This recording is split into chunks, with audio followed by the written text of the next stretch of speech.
Welcome to our deep dive today. Yeah, Today we're going to be tackling Alexis de Tocqueville's Democracy in America. sounds good. And can you imagine, like, traveling to a young nation, in the 1830s, Yeah. and finding that average people knew more about their own laws and government Right. than, like, the elites back home? Yeah. Well, that's basically what happened to Tocqueville when he came to America in the 1830s. Yeah.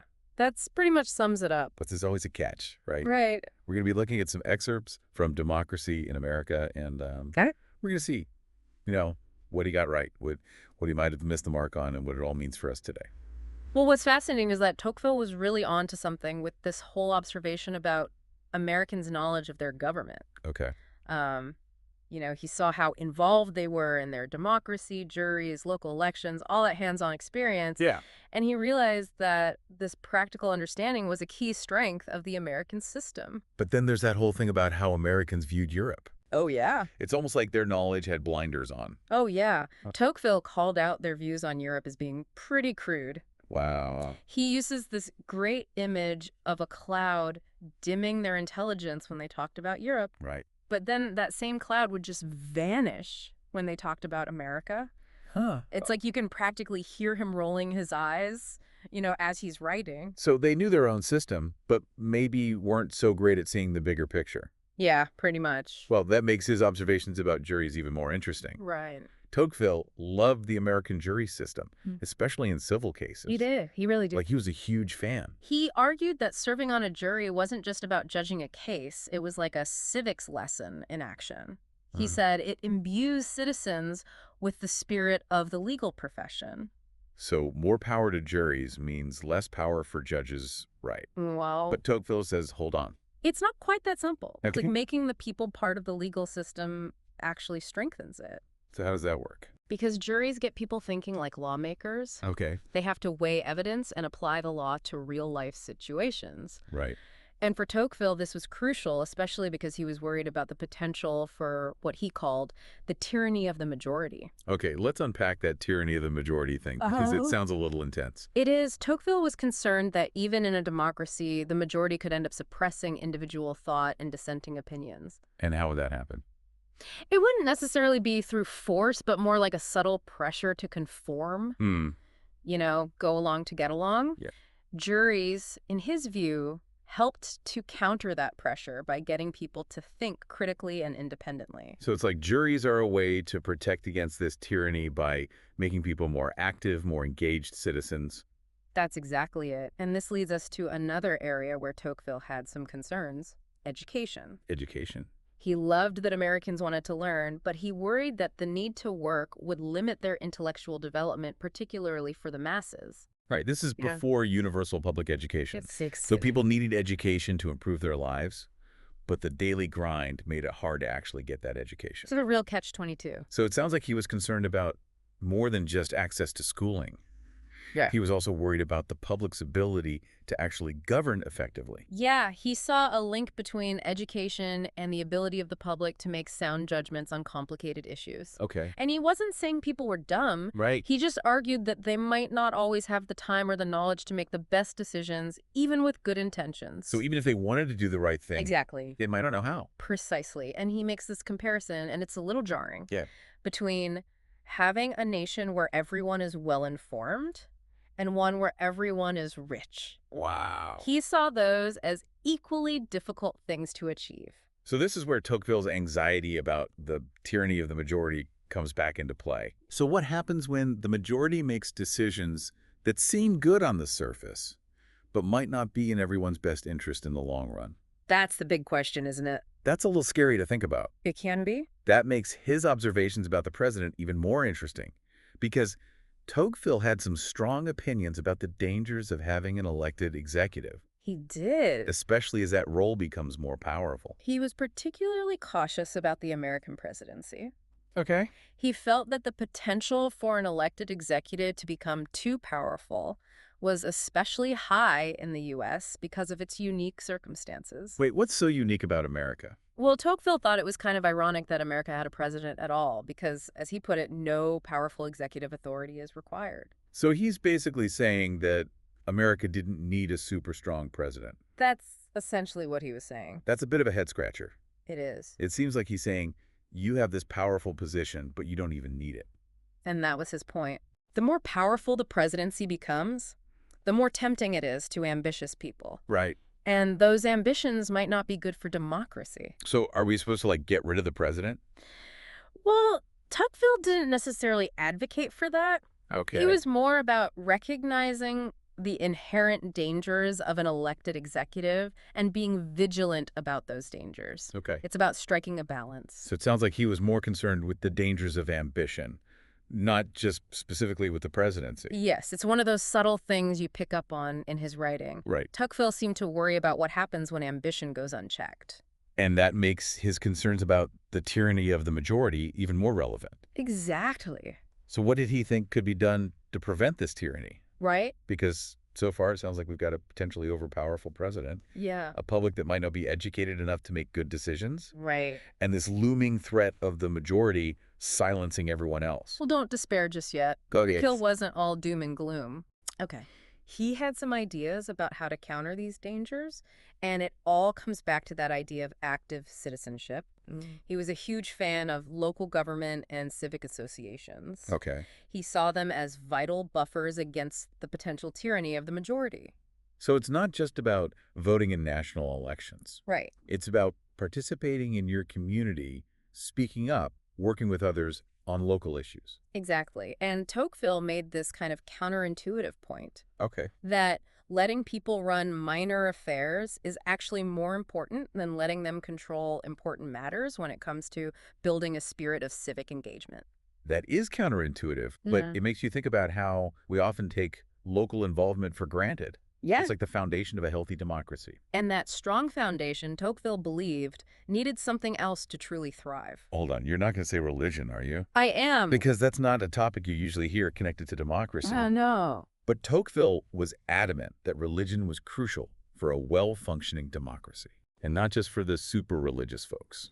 Right. He believed religion provided a kind of moral grounding for society, Oh, a yeah. sense of shared values and purpose that went beyond just chasing wealth or individual happiness. So it's about something bigger than yourself. Exactly. And this is where he brings up that idea of the principle of interest rightly understood, Right. like pursuing your own self-interest, Yeah. but within a framework of moral values. Right. And it even gets deeper than that. Okay. Tocqueville argued that even if you're not motivated solely by religious belief, that idea of a higher moral authority, Oh, right. something beyond just this earthly life, Yeah. it helps people make sacrifices for the greater good. It gives those sacrifices meaning. Okay, so we've got juries, education, the president, and now religion. It's a lot to cover. Tocqueville was covering a lot of ground. He was, and we're just getting started. Next time, we're going to delve into his fascinating observations about American culture, Okay. from the role of women to their approach to materialism and pleasure. Mm-hmm. Trust me, it's a lot more interesting than it sounds. Well, I'm definitely intrigued, and I have a feeling Tocqueville might have some surprising things to say about those topics. I think you're right. But we'll have to save that for part 2. We will. Welcome back to our deep dive into Tocqueville's democracy in America. Yeah, it's amazing how much there is to unpack. Last time we left off with Tocqueville's kind of surprising argument about religion's importance in American democracy. Yeah, he saw a strong moral foundation as really essential for a society to thrive, Right. especially when facing those potential pitfalls of individualism Right. or the tyranny of the majority, both of which we talked about earlier. Right. It's almost like he's saying that you can't have a stable democracy without some kind of shared set of values. I think that's a pretty fair reading of Tocqueville. But before we move on, let's revisit that question from last time. What would Tocqueville think about American democracy today? Ooh, the million-dollar question. I know, right?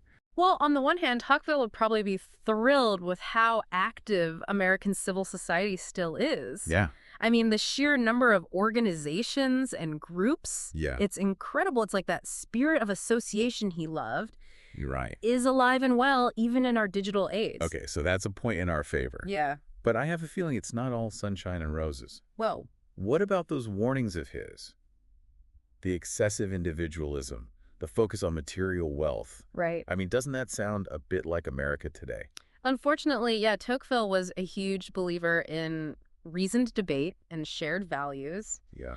I think he'd probably be pretty disheartened by the level of political polarization and division we see today. Right. It goes against everything he thought was vital for a healthy democracy. That's a sobering thought. It is. Like we're proving some of his fears, right? Well, let's not get too pessimistic. Okay. There's still a lot to admire about American democracy. Okay, let's shift gears a bit and explore another fascinating side of Tocqueville's work, his observations on the role of women in American democracy. This is where Tocqueville's sharp eye for cultural nuances really shines through. Okay.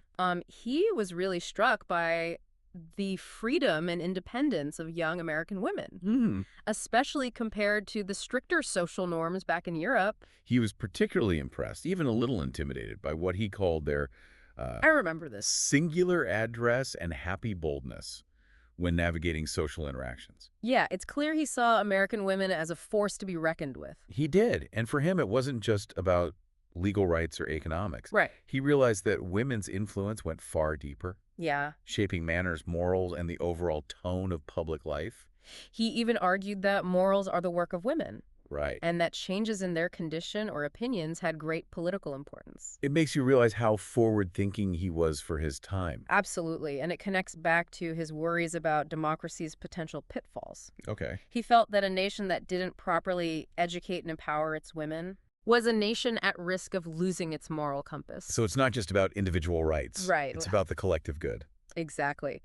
Now, speaking of collective good, let's delve into another area where Tocqueville had some keen observations. Okay. The American approach to work wealth and what he called physical gratifications. Wait, didn't we talk about that virtuous materialism thing already? We did. I'm still trying to wrap my head around how loving nice things can be a virtue. It is a bit of a paradox, isn't it? It is. But Tocqueville wasn't saying Americans were saints. Right. He observed that while they definitely desired comfort and a good life, Okay. they didn't seem to fall into the trap of extreme indulgence Right. or cast aside morality. So they enjoyed the fruits of their labor, but Right. didn't let material desires rule their lives? That's the key distinction. He contrasted this with the aristocratic societies of Europe, Okay. where he'd seen both over-the-top luxury and widespread poverty. Right. America, for him, struck a different balance, Mm. a more moderate, egalitarian approach to enjoyment. Okay, so enjoying life in moderation is a good thing, according to Tocqueville. In a nutshell, yeah. But didn't he also have concerns about a society that was too focused on material pursuits? He did. Like, wasn't he worried that this could lead to a kind of emptiness, Right. a lack of higher aspirations? Tocqueville was a nuanced thinker. Right. While he admired the American work ethic and their sensible approach to material wealth, Okay. he also saw the potential for that focus to overshadow deeper, more meaningful aspects of life. Right. It's a tension that we still wrestle with today, finding that balance between striving for a comfortable life Right. and nurturing our souls. It makes you think about those workaholic cultures where people are driven to succeed, Yeah, but maybe lose sight of what truly matters. exactly. But speaking of striving, Right. let's tackle another big theme in Tocqueville's work: ambition. Ambition. Okay. Because his perspective on this one might surprise you. Okay. How so? Well, we tend to think of ambition as a positive driving force. Right. But Tocqueville was a bit more cautious, especially when it came to political ambition. So was he saying that ambition is a bad thing? Not necessarily. He actually argues that big, lofty ambitions Yeah. are less common in democratic societies than in aristocratic ones. That's counterintuitive. It is. Wouldn't a more open society encourage people to aim higher? It seems that way, but consider this. In a society where everyone is striving for personal success, Okay. where social mobility is fluid and traditional hierarchies are weaker, Yeah. ambition tends to become more individualistic. It's less about grand social change and more about getting ahead personally. So it's like everyone's so busy climbing their own ladders that Yeah, they have less energy for big, ambitious projects that benefit everyone. that's a great way to put it. And Tocqueville worried that this could lead to a lack of visionary leadership. The kind needed to navigate complex challenges and inspire people to work together for the common good. But he wasn't saying all ambition was bad, right? No, not at all. Didn't he also recognize its potential benefits, especially when it was guided by a strong moral compass? He did. He acknowledged that ambition could be a powerful force for good, Right. driving innovation, economic growth, and pushing individuals to reach their potential. Okay. But he also saw a dark side, especially when ambition was unchecked by a sense of civic responsibility. And this is where his warnings about political ambition become particularly relevant. Exactly. He was especially wary of leaders who exploit people's anxieties and insecurities, Right. using charisma and manipulation to gain power and then erode democratic principles. So be wary of those charismatic leaders who promise easy solutions to complex problems. Yeah, and especially those who seem more interested in dividing people Right. than uniting them. It's like he's giving us a checklist of red flags. It is remarkably insightful how his observations resonate even today. It is. And this leads us to another core theme in Tocqueville's work, Okay. one that ties together a lot of what we've discussed: the crucial balance between individual freedom and social order. Okay, this sounds like familiar territory. It's that classic tension that all democracies face, right? It is. Too much freedom leads to chaos. Right. But too much control stifles progress. Exactly. How did Tocqueville see this playing out in America? Well, he recognized that inherent tension in the very concept of equality, Right. which he saw as the defining principle of American democracy. Okay. On the one hand, equality fosters individual liberty and self-reliance. Right. But on the other hand, it can lead to what he called individualism, Okay. where people become isolated and less concerned with the common good. So too much me-first thinking Right. can actually make us more vulnerable to tyranny. He thought so. That sounds paradoxical. It does, but Tocqueville saw that as a real danger. Okay. He believed that a healthy democracy needed to strike a balance between individual liberty and social cohesion. Right. It's about finding that sweet spot where people are free to pursue their own goals, Right. but also understand their responsibilities to the larger community. It makes you realize that democracy isn't a set-it-and-forget-it system. No, it's not. It needs constant attention and effort to maintain that balance. Absolutely. And for Tocqueville, maintaining that balance required a few key ingredients, Okay. some of which we've already touched on. One is active citizenship, people participating in their communities and being willing to put the common good ahead of their own narrow self-interest. Right. And we've already talked about how much he valued local government and civic associations Yeah, as ways to encourage that active citizenship. exactly. Another crucial ingredient, according to Tocqueville, was education. Education. And he wasn't just talking about basic literacy or job training. He had a much broader vision of education. He believed that education should cultivate critical thinking, Right. moral reasoning, and a deep understanding of history and civic principles. Mm. You know, it should prepare citizens to engage in thoughtful debate, to weigh different viewpoints, and to make informed decisions about the future of their society. So it sounds like he was advocating for a very holistic approach to education, Yeah. one that goes beyond just memorizing facts and figures. Absolutely. He believed that education should nurture the whole person, Right. not just the intellect. Oh, It should instill a love of liberty, a sense of civic duty, and a commitment to the common good.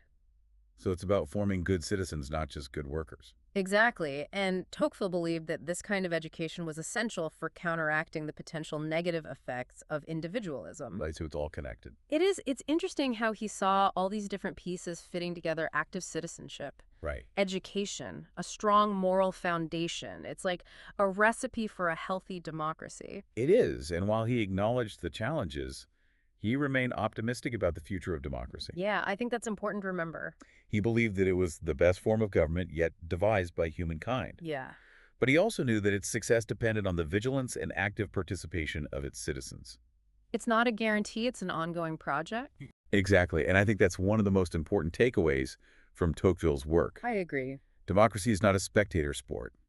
It requires our constant attention, Right. our critical thinking, Yeah. and our willingness to engage in the messy, challenging, but ultimately rewarding work of self-government. Well said. And on that note, I think it's time to take a break. Okay, but when we come back, Okay. we'll explore how Tocqueville's insights can help us understand and maybe even solve some of the most pressing issues facing democracies around the world today. Sounds good. Welcome back to our deep dive into Alexis de Tocqueville's Democracy in America. It's amazing how relevant his work still is after all these years, you know? I know, right? Yeah. It's like he was peeking into the future and saw some of the challenges that we're grappling with today. He was incredibly insightful. We've talked about so many of his observations: the tyranny of the majority, the importance of education and civic engagement. But one of the most fascinating things he explores is this tension between the power of the individual and the power of the state. Right, that whole idea of individualism, which we talked about earlier. Tocqueville was both impressed by it and a little worried about it, wasn't he? Yeah, he saw individualism as a natural consequence of democratic equality, this idea that everyone is free to chart their own course, make their own choices. He loved the energy and creativity it unleashed, but he also saw a potential dark side, you know. Mm. Okay, so what was the dark side of individualism according to Tocqueville? Well, he worried that too much emphasis on individual rights and self-reliance could lead to a breakdown of social bonds, a sense of isolation and a lack of concern for the common good. So it's like everyone's so focused on their own little world that they kind of forget about the bigger picture. Exactly, and Tocqueville believed that this could make democratic societies vulnerable to all sorts of problems, from apathy and political instability to the rise of authoritarianism. Now that's a scary thought. It's like he's saying, hey, freedom's great, but don't forget that we're all in this together.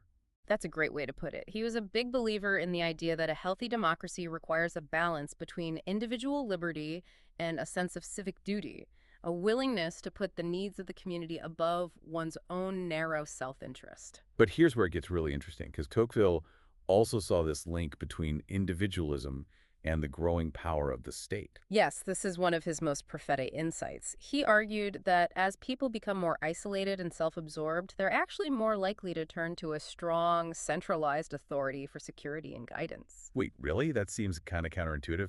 Wouldn't individualistic people be more resistant to government control? You'd think so, but Tocqueville believed that excessive individualism could actually pave the way for a new kind of tyranny, what he called democratic despotism. Okay, so what is democratic despotism? Sounds terrifying. It is. It's a form of soft tyranny that emerges not through force or violence, but through this gradual erosion of individual liberty and civic engagement. So it's like a slow creep of government control.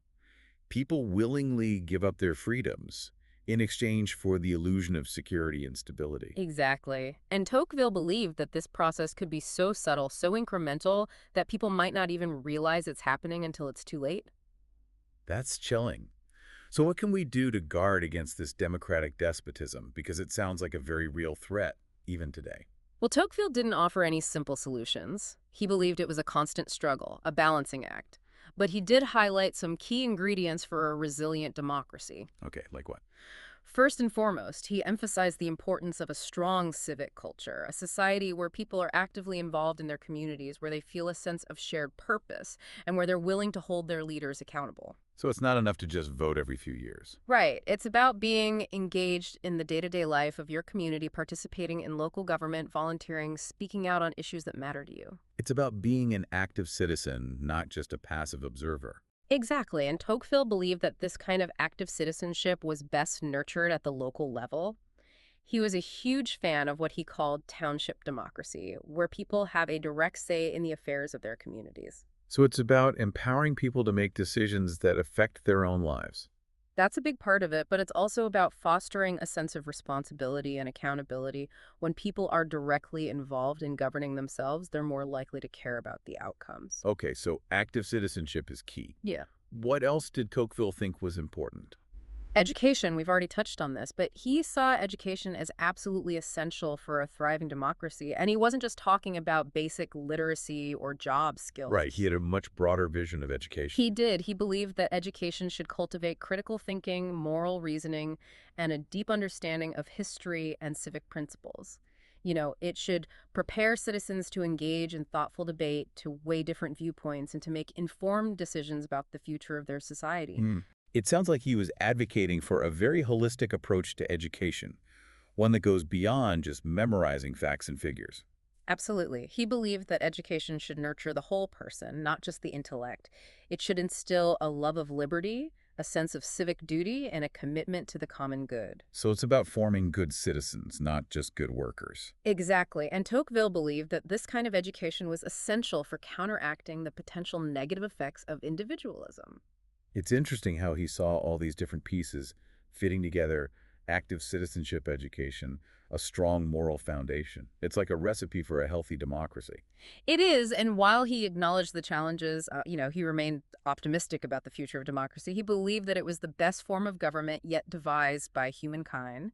But he also knew that its success depended on the vigilance and active participation of its citizens. So it's not a guarantee, it's an ongoing project. Exactly, and I think that's one of the most important takeaways from Tocqueville's work. Democracy is not a spectator sport. It requires our constant attention, our critical thinking, and our willingness to engage in the messy, challenging, but ultimately rewarding work of self-government. Well said. And on that note, I think it's time to wrap up our deep dives into Tocqueville's Democracy in America. But I want to leave our listeners with one final thought. Okay, go for it. If Tocqueville were alive today, what do you think he would say about the state of democracy in America and around the world? That's a tough one. I think that's a question each of us has to answer for ourselves, but I have a feeling he would urge us to look around with a critical eye, to remember the lessons of history, and to never take our freedoms for granted. To cherish those freedoms, to protect them, and to never stop fighting for a more just and equitable society for everyone. Beautifully said, and on that inspiring note, we'll say goodbye. Thank you for joining us on this journey through the brilliant mind of Alexis de Tocqueville. Until next time, keep those minds curious and keep those conversations flowing.